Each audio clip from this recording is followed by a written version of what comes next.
大家好，我係沙琪，歡迎大家收睇 YouTube 18賽馬台。今次嘅沙田日賽呢，係跑星期六嘅12點半開跑啊，即係聽日啊，就唔係星期日喎，應該就母親節啦。通常呢個5月嘅呢個禮拜呢，母親節嗰個星期呢，都係跑星期六嘅。咁所以呢，大家留意翻啦，特登都提一提大家係聽日嘅12點半啊。咁用嘅賽道呢，係 C 跑道跑11場嘅。咁今次呢，就想同大家呢講晒11場馬啊！之前呢，有個禮拜呢，工作關係呢，比較忙碌呢，都少出片，淨係俾4選啫。今次呢，見有時間呢，試下講晒11場。好，即刻開始啦，費事浪費時間啊！亦都嗱，第一場新馬賽先，1000米新馬賽呢，嗱，通常嗱，首先嗰一季如果係爭冠軍嘅練馬師啦，其實都中意喺新馬賽嗰度出擊嘅，因為講真嗰句，其他馬可能個成熟程度未夠，呢啲賽事容易爭分啊嘛。咁所以呢，其實我覺得方嘉柏馬房2號呢隻銳行星呢，係有需要去留意嘅。聽日同埋佢個檔位未到差嘅，咁10匹馬佢排個5檔，啱啱喺中間啦。咁我覺得呢一匹馬可以去留意一下。咁另外呢，就係上次入圍嘅希斯馬房呢，希斯馬房都急進嘅啲新馬，因為咁所以呢，嗱，上次有2匹馬入圍嘅喎，雙劍合璧啊跑第2啦，今次係9檔，精英奪冠上次第3，今次係7檔，兩匹上次都有提供嘅喎，你喺4選嗰度，咁兩匹，一匹7檔，一匹9檔，咁其實都係屬於好檔啦，咁我覺得都可以揀埋啊呢啲。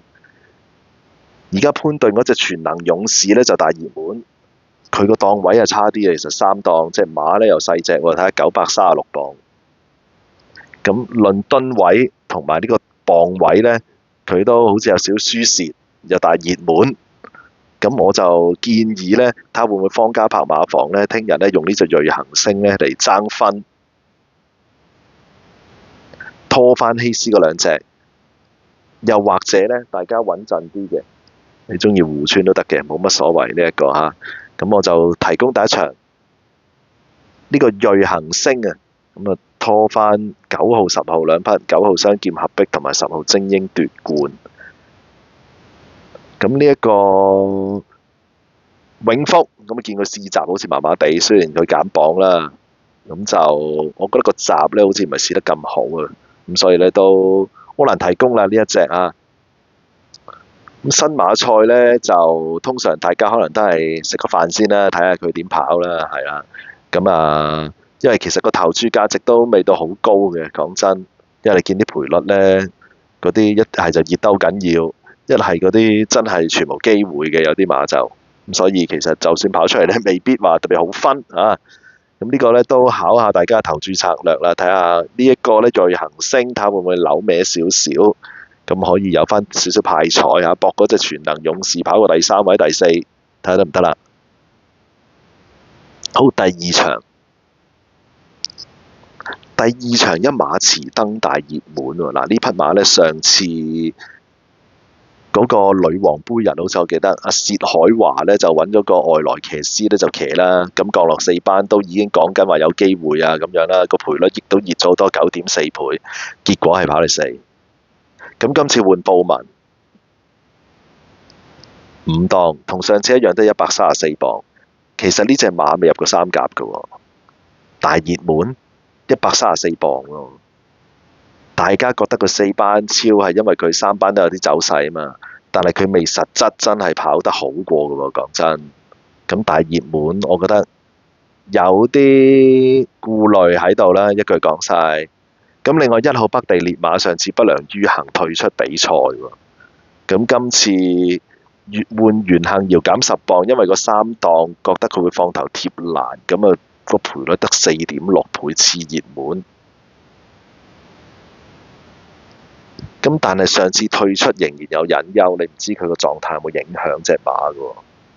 咁如果匹馬狀態係有啲影響嘅，呢個4.6倍唔足以令到去掩蓋佢上次退出競賽嗰個顧慮喎，雖則減10磅啫，你覺得佢會放啫，咁但係究竟放唔放到返嚟呢？係咪？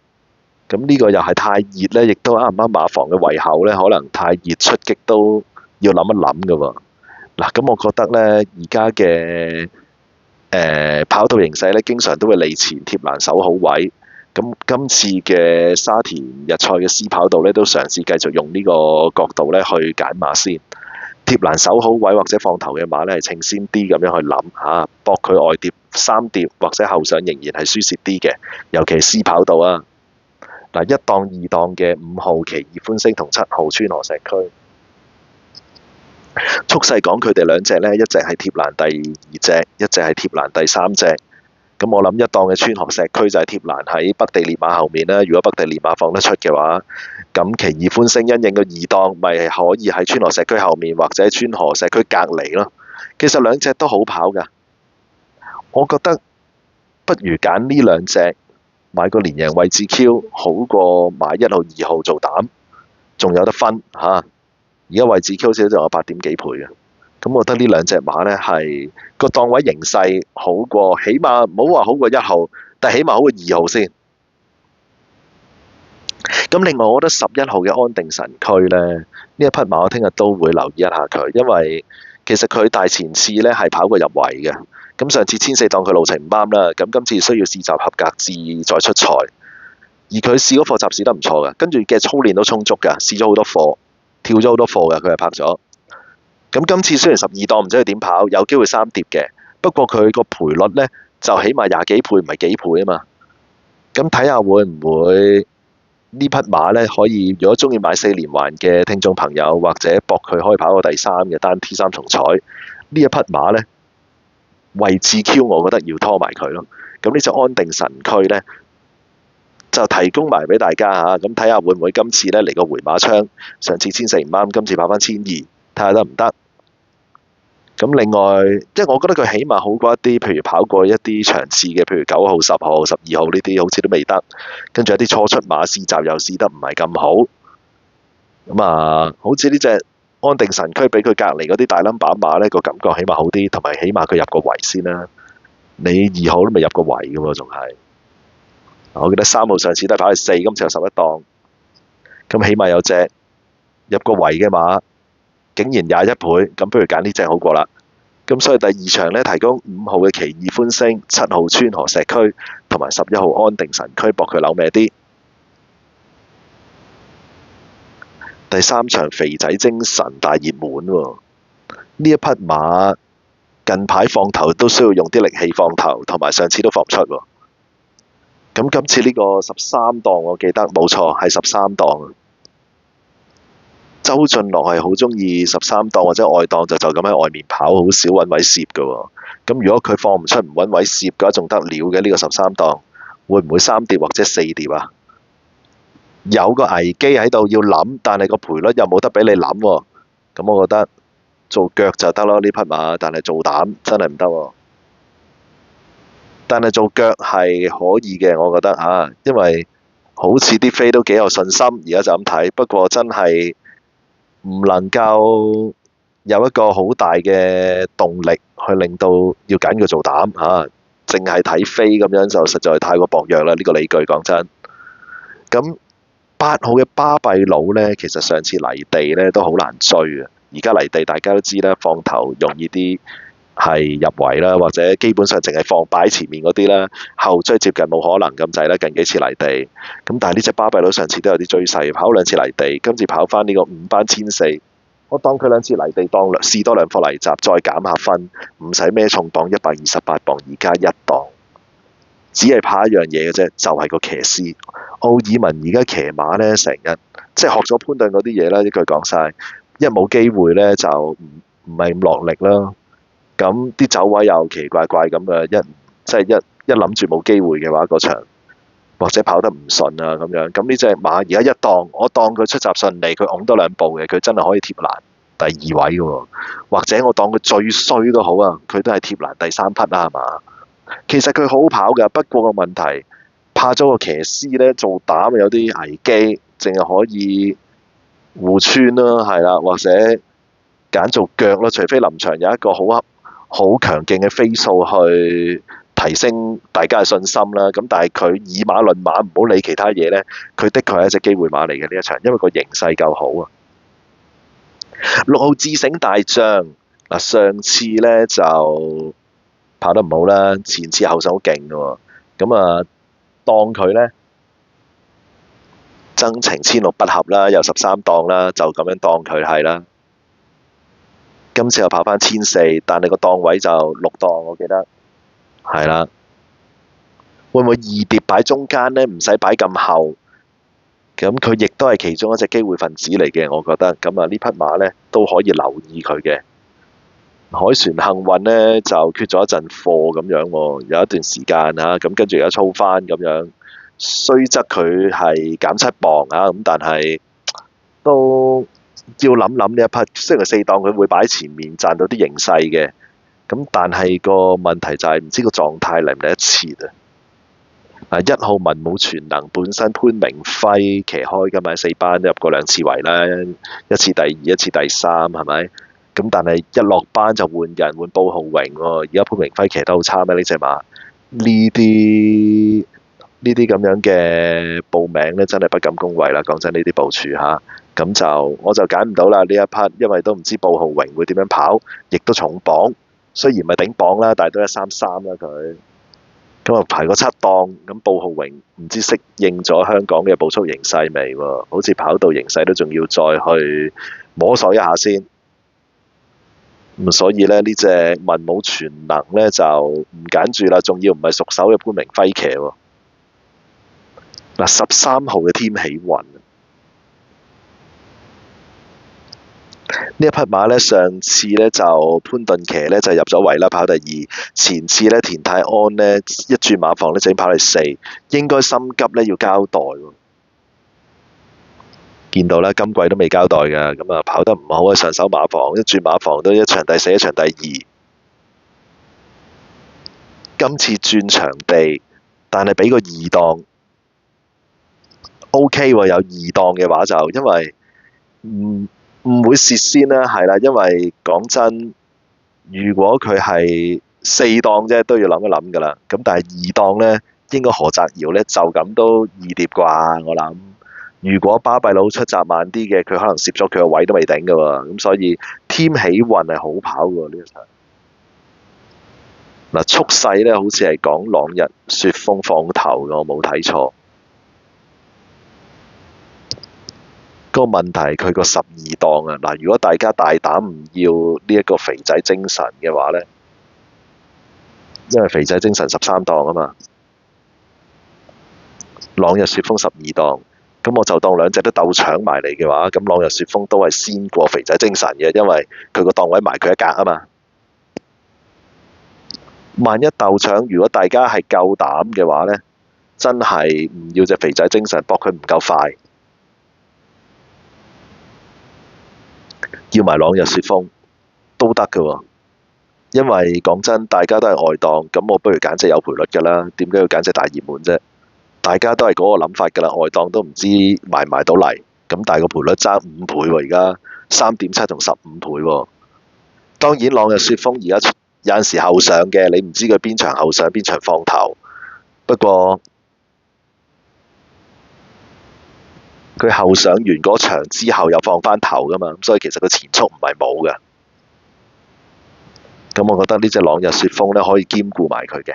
咁呢一場呢，呢4匹馬呢，我覺得都係一啲可以留意嘅馬。呢一場第3場呢，6號智醒大將、8號巴閉佬、10號朗日雪峰同埋13號添喜運呢，都係可以留意嘅。咁大家睇下中意邊一匹啦。咁當然一檔嘅巴閉佬係好嘅個形勢嚇。咁不過如果夠大膽呢，可以朗日雪峰做膽都得嘅。博方嘉柏呢，聽日星期6嚟個大搏殺。好，第4場啦。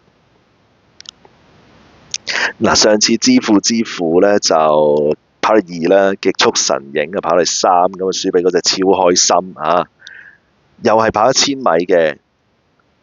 咁今次呢隻係1檔。呢匹係2檔，但係上一次呢，極速神影呢係係13檔好位喎，今次真係由一個最賺嘅位變咗最蝕，呢個第一。支付上次係14檔噶嘛，今次調轉晒喎，由14變1喎，咁1000米個一檔又係蝕噶嘛，即係正常係外檔好啲噶嘛，咁但係而家係兩隻都係熱門嚟嘅喎，咁最頂頭大熱添4號。嗱呢啲馬呢，佢放出嚟貼翻過嚟係有呢個機會喺度嘅。上次呢嗰隻，而家呢隻7號嘅極速神影呢，佢都唔係好快嘅啫，睇下沿途係753啊，咁所以今次因應個二檔搶出嚟貼埋嚟，都好似得個幻想佢會咁做嘅啫喎。支付就快過佢嘅，咁就撳住喺中間啦。咁今次如果嘥啲力拱上嚟貼欄嘅，又唔知會唔會灌注到底喎？咁我覺得咧，呢隻14號嘅中橫大興，呢個12檔真係好好跑喎，仲要係莫雷拉騎，試咗嗰個閘呢，都試得好靚嘅，其實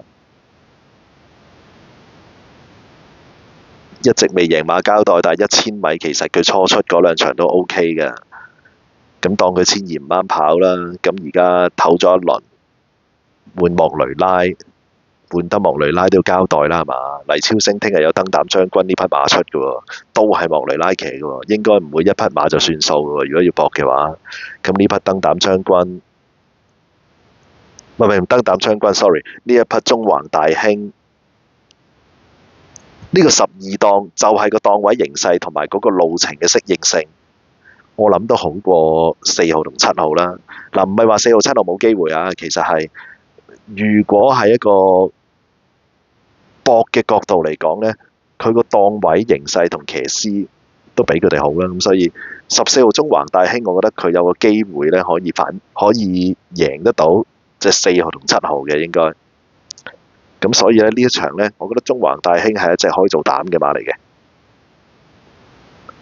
咁當然7號有綁減係好嘅。葉楚豪馬房咧，成日都會搏一啲1000米嘅賽事嘅，咁呢匹大熱門咧，拖佢做腳咧，其實係冇問題嘅。不過因為一檔二檔咁，所以就唔夠膽揀佢做腳咁解啫。嗱，咁另外咧，呢一匹領航多福啊，領航多福咧，今次6檔啦，出2次咧都係跑第5嘅。其實佢跑得唔差嘅。如果要揀一啲內檔馬，譬如4號、7號同埋12號，大膽地其實直情唔要呢一匹7號添，情願要呢一匹12號嘅領航多福。呢一匹馬，因為其實大家嘅檔位都差唔多噶啦，都係喺個即係嗰啲叫做細啲嘅檔位啊，一隻5檔，一隻2檔。咁但係個賠率爭咁遠，但係其實佢都跑得唔差嘅喎，領航多福。2場都係輸少少，即係兩個零3個馬位跑第5，亦都係跑1000米。咁我覺得，如果與其搏一啲內檔馬走入嚟嘅話，博隻有賠率好過啦。咁所以呢，大膽唔要呢個7號嘅極速神影喺個貼士嗰度提供，要呢個12號嘅領航多福。咁當然，蔡約翰馬房嘅呢隻紅桃新星係需要兼顧嘅，雖則佢排咗個4檔，但係蔡約翰馬房近排攻勢第一好強勁，第二佢啲馬好開就好啦，近排都咁呢隻紅桃新星亦都係呢個1000米嘅能手啦，喺4班嗰度，咁我覺得佢穩陣過隻7號啦。如果就咁睇嘅話，咁呢匹馬呢，我覺得兼顧埋呢都係需要嘅。咁最後咧，再揀多匹嘅話咧，嗱一鋪掂晒咧，今次有個9檔俾佢。呢隻一鋪掂晒咧，其實第一次咧跑1000米咧，就喺其實佢上次係同支付啊、極速神影嗰啲同一場，佢輸俾超愛心啊咁樣，同超愛心同一條跑線咁跑到第5啊。跑完嗰個第五之後咧，上次咧就俾人阻兩次嘅轉1200米，中段又有隻馬夾硬攝埋嚟，阻到佢入直路咧，又另一匹馬霍王星嗰隻戀愛狂突然之間攞佢條跑線，令到成隻抽起。嗱，唔係話佢咁樣俾人阻，所以佢就跑到14啦，因為咁樣。當然佢俾人阻完，佢就冇再衝啦，跑呢個14。咁但係其實佢嘅衝刺咧未到超強勁嘅，講真。咁但係個問題就係咁，佢初跑1200咁樣俾人阻兩次，仲有一匹只係出賽過一次嘅馬，其實上次先係第二次出賽，咁樣俾人阻嘅話，其實隻馬冇咗個競逐意欲，都係正常嘅。咁今次呢，隔一個禮拜即刻跑翻1000米，有個9檔俾佢，咁我覺得有個賠率可以搏，咁所以呢，揀埋呢一匹馬，咁就試下呢，用呢個14號嘅中橫大興做膽啊，咁拖4號嘅之父6號嘅紅桃新星，10號嘅一鋪掂晒，同埋12號嘅領航多福。睇下會有啲冷馬走入嚟嚇，或者一個好啲嘅連贏派彩咁就好啦。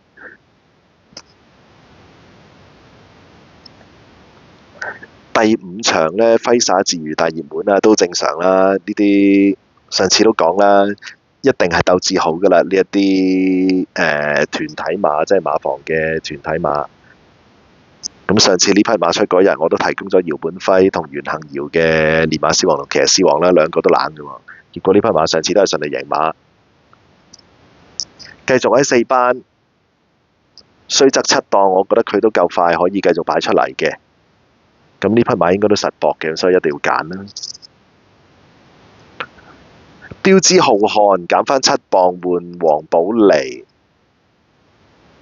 嗱，其實有好多可以諗嘅，因為匹馬本身可能呢幾場重磅啦，同埋再加上就係嗰個1400米嘅問題啦，係啦。咁但係今次咧跑翻1200減7磅黃寶利，咁都真係有得去諗嘅。其實呢一匹咁可以咧考慮下佢嘅。咁另外咧9號嘅星神千歲咧，呢個3檔又係好跑嘅。咁基本上咧，呢啲好開嘅馬呢，有排好檔呢，咁都一定要繼續啦。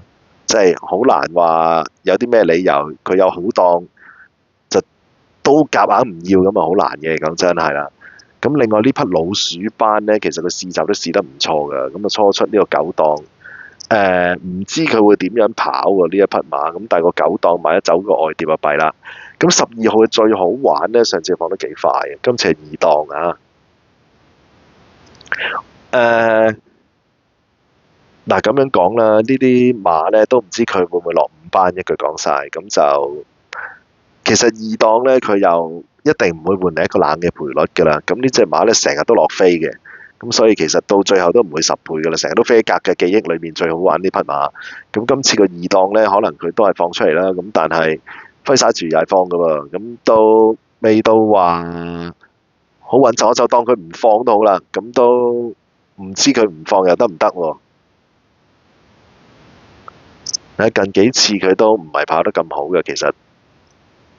咁之前呢，就嗱嗰啲10零倍嗰啲呢，我記得成日都飛格咁樣嘅。咁上次又冇賠率啦。咁今次呢，呢個10倍呢，呢個2檔呢，其實如果真係好怕佢放頭擾亂跑入嚟呢，都可以揀嘅。咁不過呢，又唔知佢會唔會過5班，實在太多嘢諗啊呢一匹馬。咁所以都係唔夠膽揀，一句講晒。咁呢匹深紅紅呢，終於都配陽明麟有個4檔喎，我覺得可以諗下喎，因為本身佢係升咗上3班呢，咁啊苦戰咗幾場，而家呢場落翻嚟4班，又配翻陽明麟喎，因為上次其實唔係嘅，轉咗維己力嘅上次，咁我覺得呢匹深紅紅呢係一匹需要兼顧嘅馬呢，呢一場都係。與其係諗嗰隻最好玩，不如揾隻降班馬好過啦。深紅紅咁呢一場其實都好難話揀啲咩冷門啊，因為一啲馬好似都未展現過嗰個競逐，譬如摘星星星啊、明天更好啊呢啲，都冇話特別有啲咩睇到佢跑到啲咩。咁而呢隻電子騰飛，因為個1檔係嘛，咁就變咗16倍，但係又報號榮咁樣，都有啲驚驚地嘅。其實講真，咁不如要埋1號嘅標之浩瀚啦，黃寶利減7磅啊。咁呢場熱熱地啊，呢四匹標誌紅汗、深紅紅、揮灑自如同埋星辰千歲啊，1號、2號、3號、9號，咁都我覺得呢場可能都冇乜得點爆啦，應該雖則佢係3T 場合。咁但係睇個跑道嗰個檔位形勢咧，以馬論馬咧，呢幾匹馬咧算係幾穩陣嘅感覺啊！第六場嗱，第六場呢個龍奧凌羅帝滿，咁佢後上噶嘛，10檔其實有少少惡跑喎，因為始終呢啲跑道如果利前嘅話咧，又唔利外碟，佢又要攞出去衝啊，咁佢喺入面揾位可能有塞啊咁樣咧。其實係惡跑㗎，咁呢個熱門呢，大熱門呢，其實係有啲隱憂。咁呢一匹有情有義呢，而家13檔，但係上次呢衝到好勁喎，我想講。咁方家柏爭緊冠軍呢，可能真係咩檔位都唔驚佢，再加上就係雷神控制呢，可能係會好啲嘅。咁不過啦，都係嗰樣嘢啦，冇理由驚嗰隻6號蝕，又唔驚隻11號蝕㗎嘛，係咪？咁啊好難講得通嘅，講真。咁所以呢，其實我覺得呢兩匹馬呢，都係可以做配腳嘅馬嚟嘅。咁你同大家睇條片就係呢隻紅衣財神，我哋睇一睇喎。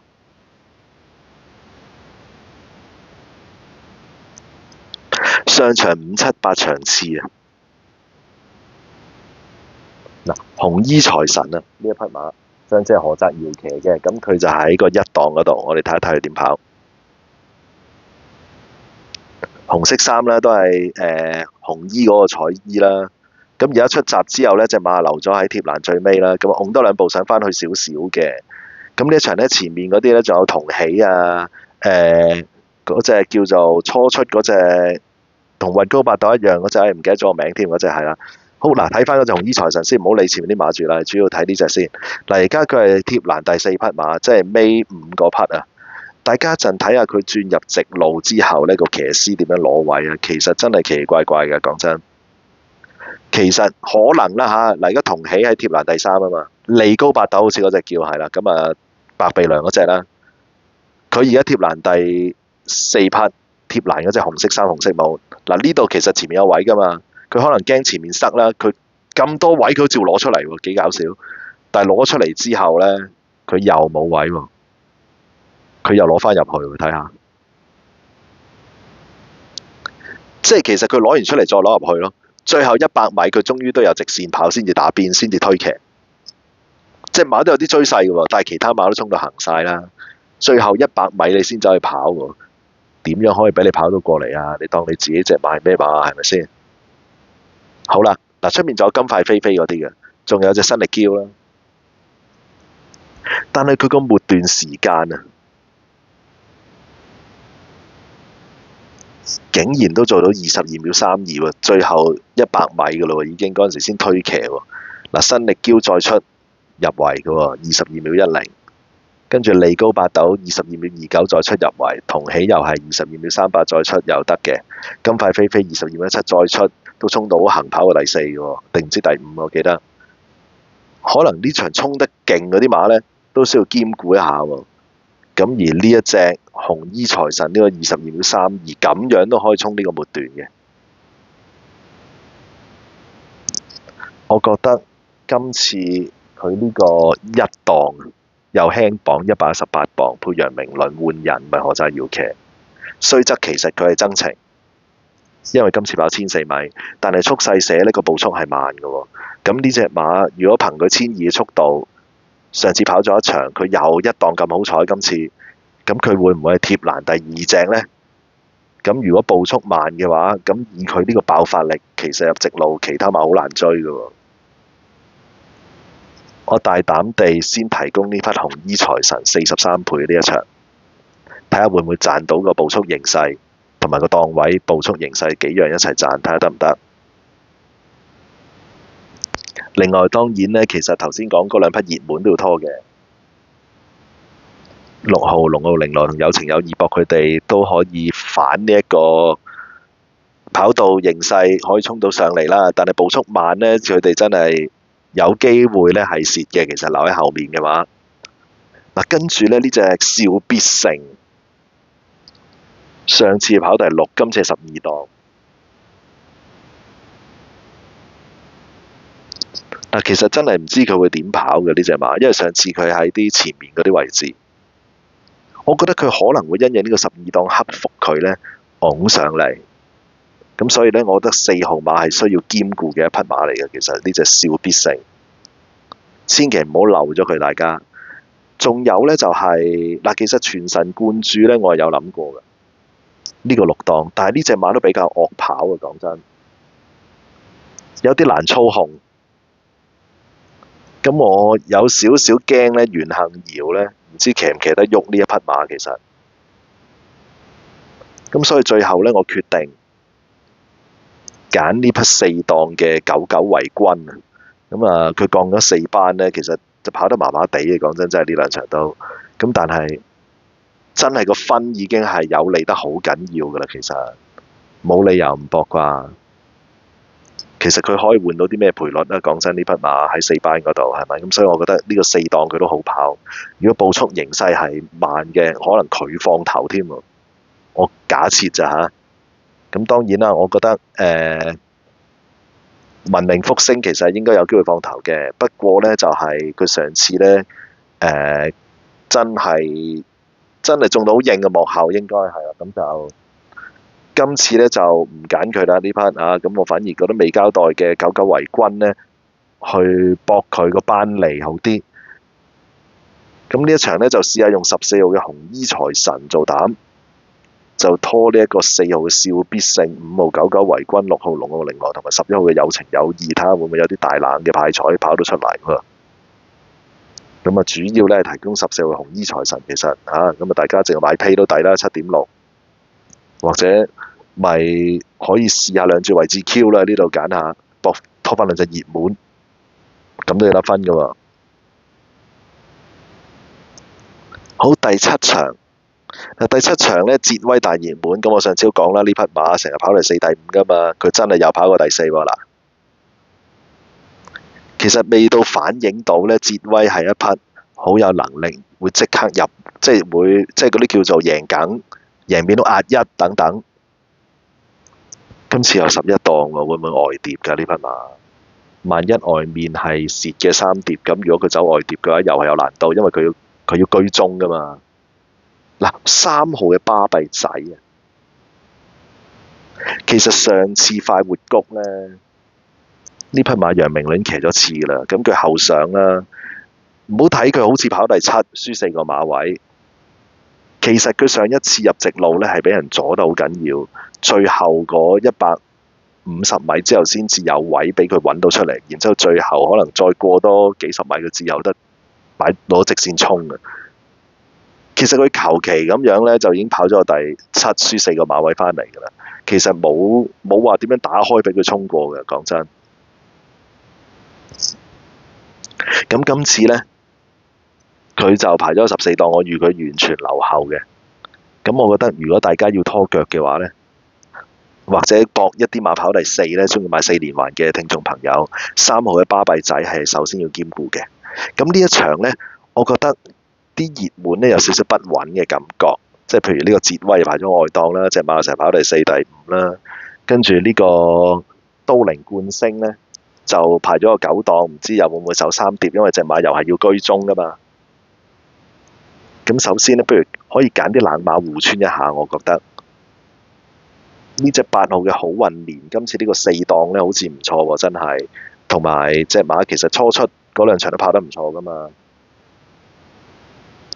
跑第4、第6啊，咁啊上次跑得唔好啦，咁但係今次又有翻個檔位形勢同埋換人，都可以再諗一諗㗎喎。咁呢一匹好運年，我預佢可能擺啲3、4位中間2碟，如果好啲嘅攝到埋1碟都未頂㗎喎。咁所以8號好運年呢，今次可能有出擊嘅感覺嚇。咁大千紅心8檔，因為我預計方嘉柏呢，聽日可能係一個大搏殺人，咁所以呢，兼顧埋佢。嘉應巨星2檔放頭啦啩，反而呢隻放頭馬啲飛呢係16倍喎，減10磅喎。而上次佢騎嘅即係袁幸堯騎嘅1號馬威武年代1檔啊嘛，唔知係咪因為個磅位135磅，同埋上次都跑得唔係咁好啦。咁所以而家有14檔，嗱，呢兩匹放頭馬呢，其實二選一啦，咁不如搏一搏袁幸堯嘅嘉應巨星啦，因為呢匹馬起碼有10磅減先啦，咁1號重磅啊嘛，我搏佢貼欄放頭啊，咁啊好運年呢，可能就係守一啲好位啦。咁睇下巴閉仔同大千紅心呢，有冇機會呢可以後上衝到上嚟。咁當然啦，大家可能唔中意大千紅心，中意捷威嘅，咁都可以唔要5要9都得嘅，因為隻9號始終佢實衝一衝上嚟嘅，係啦。咁4號都係嗰個原因，即係好似頭先咁講，驚佢3碟啫。咁明亮天下雖然上次入圍啦，但係有啲人氣我取感覺啦。君達德啱啱亂跑完嚇，咁點跑大家都睇到㗎啦，咁啊費時間啦。其實諗咗好耐呢隻12號嘅紅村戰士嘅，喺快活谷已經衝近咗2場㗎啦。不過而家又無端走嚟跑沙田咁樣呢，唉，唔知佢跑成點咁樣，因為上次都跑過嘅其實，即係前次都跑過沙田1400嘅。咁啱呢2場，上次又一檔都唔得喎，快活谷。咁今次又嚟沙田跑1600咁樣，唉，都係睇多場先啦，唔好夠膽揀啊！咁呢一場呢，就提供2號嘅嘉應巨星、3號巴閉仔、5號大千紅心同埋8號好運年。不過呢一場呢，可能會扭歪，可能會爆冷嚇。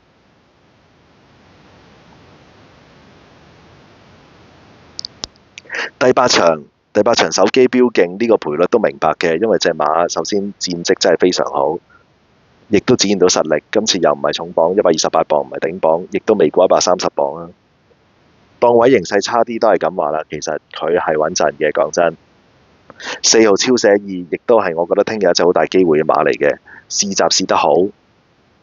袁幸堯3檔放頭減10磅，又係着數嘅，可能着數過隻3號添。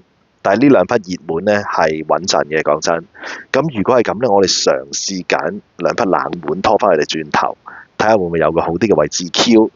因為可能佢哋就算跑1、2都好啦，當攞2隻膽買單 T 拖翻2隻冷腳咁都得噶嘛。嗱，首先呢，我覺得8號嘅勁進騰飛，其實我睇過2課集都試得好嘅，初出馬喺7檔。有2隻熱門喺度，佢一定唔會熱嘅。咁初出呢啲3班馬，第一場隨時有個好大嘅新鮮感，會跑得好嘅喎。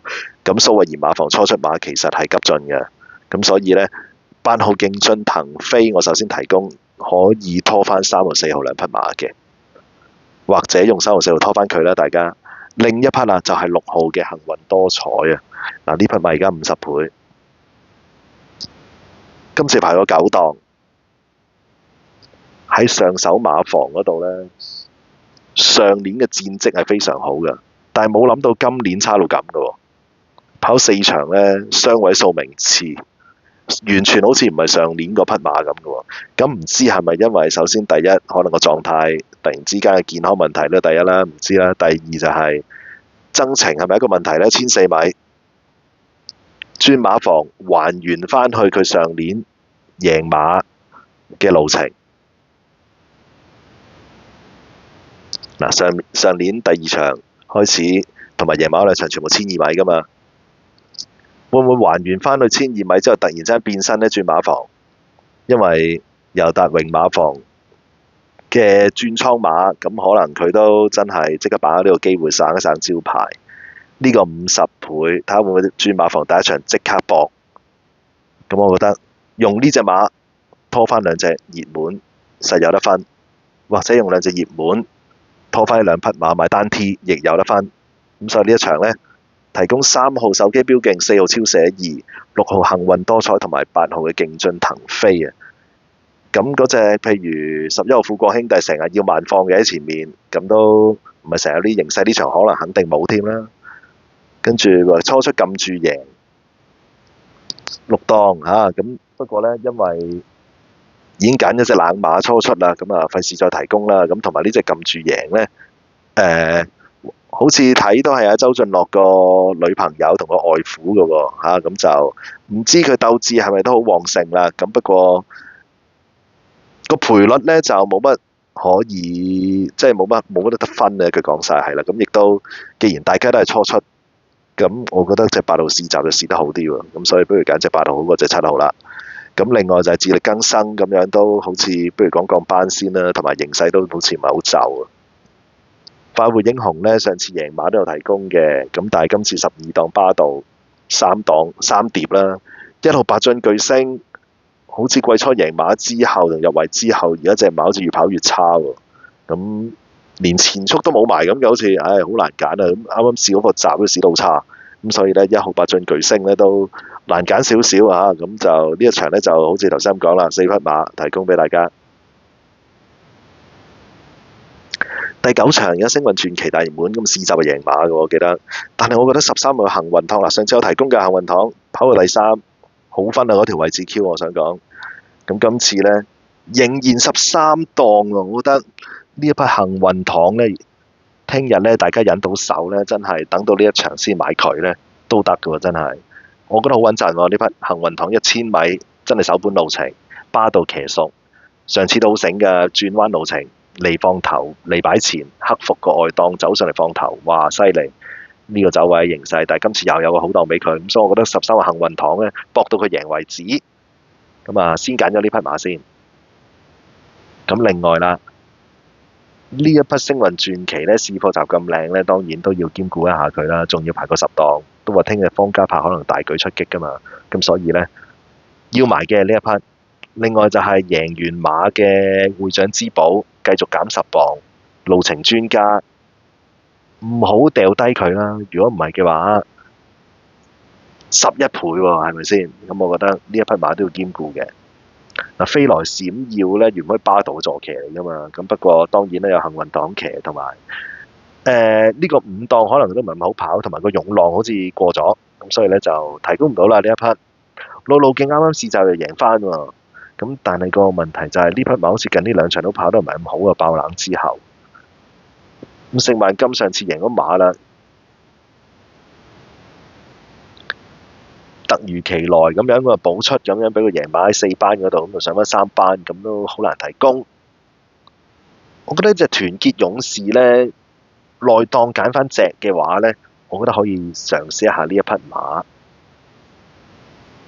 因為呢。佢喺呢個4班贏咗2場發育谷啦，跟住亦都因為啲檔位形勢咧都入過阿圍嘅。咁但係其實唔好忘記咧，佢上年其實喺1000米咧嗰度入過圍嘅呢匹馬，今年亦都入過圍嘅1000米。咁我覺得咧呢匹團結勇士咧應該個勇浪咧仲持續緊嘅。咁如果個形勢一跑或者佢拱出嚟埋到欄位個可以俾佢有好啲嘅走位咧，其實佢仍有入圍機會嘅。咁所以我覺得呢隻7號嘅團結勇士咧可以拖埋佢嚇，大家有注馬嘅話，其實係需要兼顧嘅一匹馬嚟嘅。另外啦，縮程嘅米奇啊，越縮越短呢個路程，咁啊由呢一個原本跑開呢個1200米咧都有好嘅走勢嘅，咁啊跑1000米咧跟住走去，唔係呢隻 sorry， 呢隻米奇有係啦，跑開1200米有好走勢噶嘛，近幾場。咁啊無端走去跑1000米啦，而家越縮越短啦。嗱，我覺得米奇咧呢個一檔阻佢唔到嘅，因為佢本身係隻後上馬嚟嘅。不過咧，佢首先第一已經係連搏咗2場搏唔到，咁啊上次唔得啦。咁但係佢又重磅又一檔又縮程咁樣咧，其實呢個賠率咧未到係好嗰啲叫做好好搏啊。咁所以咧，不如搏呢隻大愛無疆咧。可以繼續贏馬好過，因為起碼佢中磅同埋大家都係佢係1檔，佢係4檔㗎啦。咁呢隻起碼側身搏佢繼續有進步。咁啊揀埋呢隻5號嘅大愛無疆。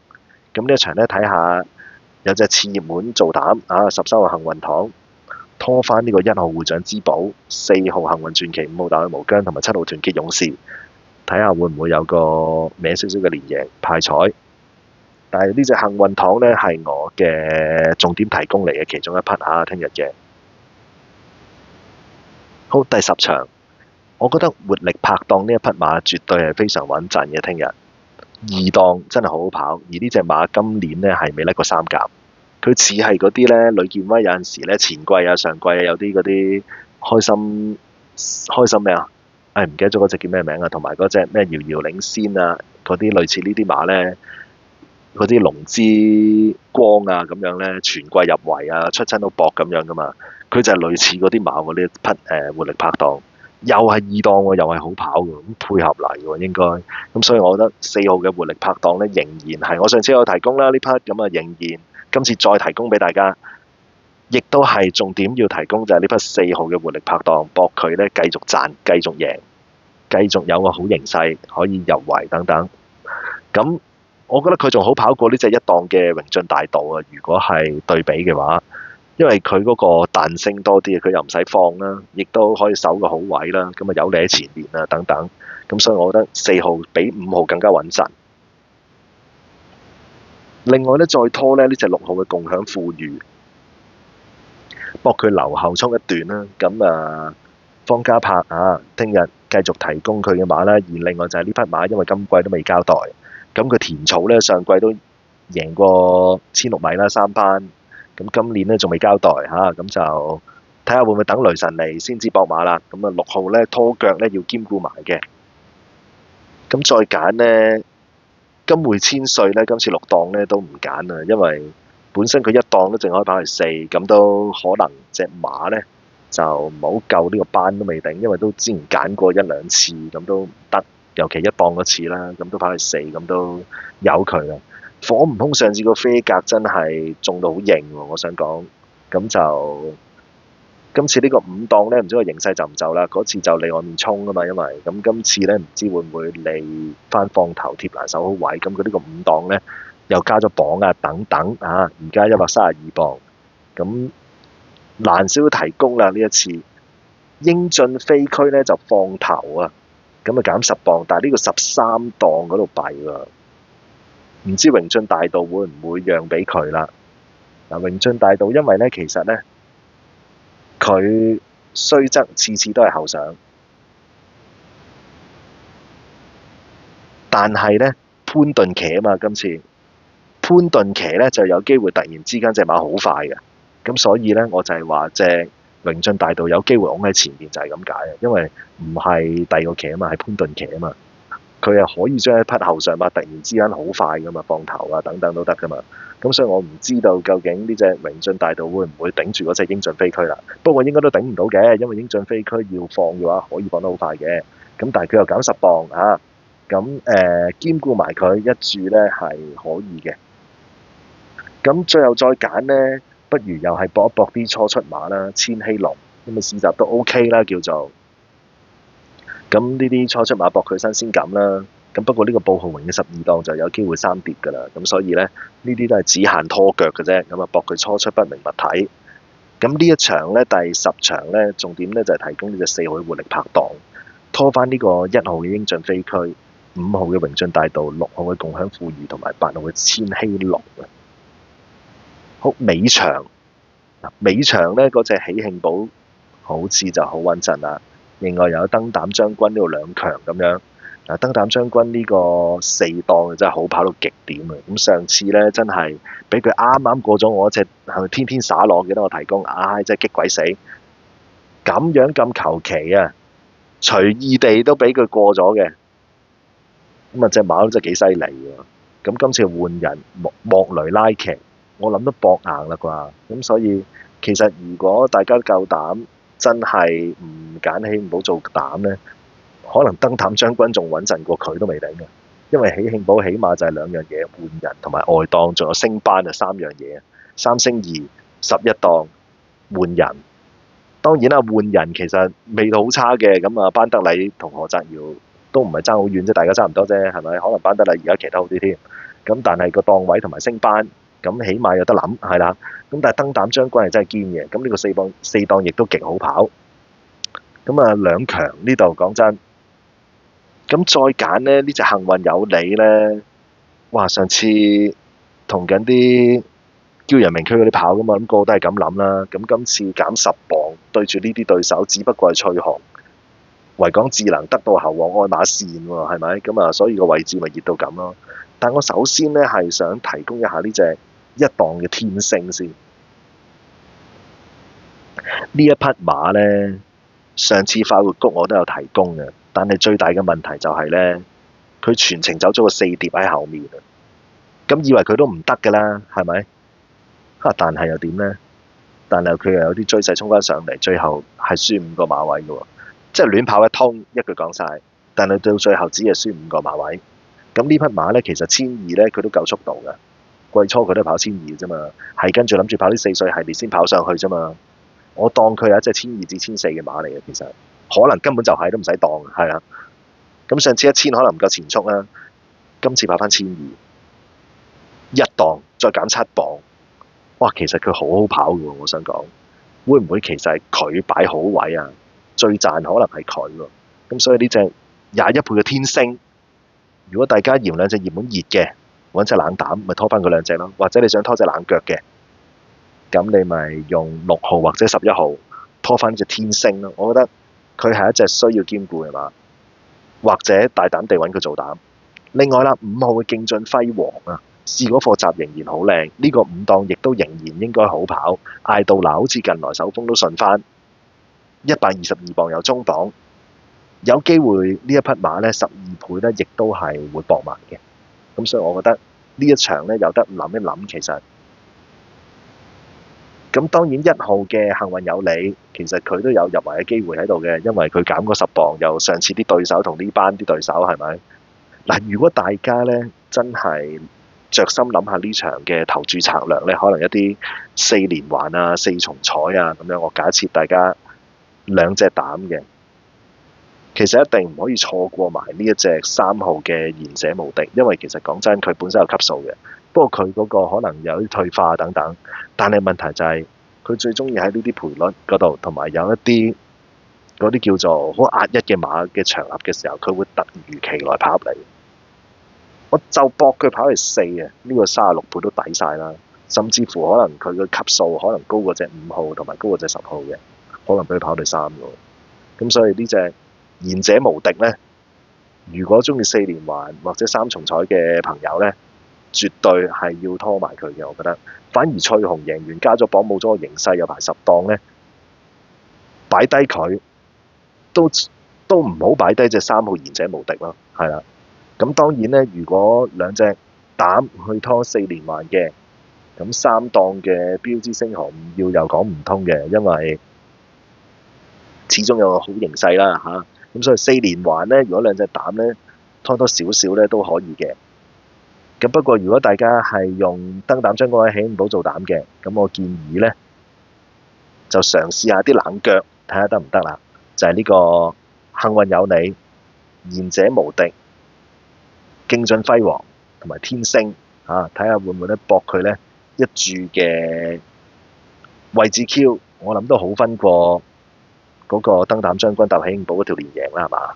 咁所以呢，呢一場呢就提供呢幾匹馬。咁當然其實亦都可以用翻天星拖翻2隻熱門，或者你中意嘅用競進輝煌拖翻2隻熱門都得嚇。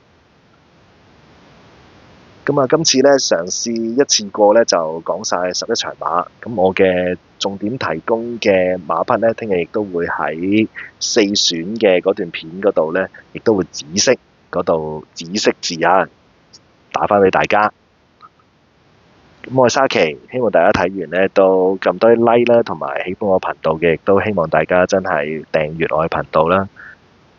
喺度呢，希望大家聽日呢亦都贏多啲賺返多啲錢，咁去贏到啲錢，應該話贏到啲錢呢，去母親節都食個大餐。咁下次一段片呢，再見大家啦！呢個4選嘅各場4選拜拜。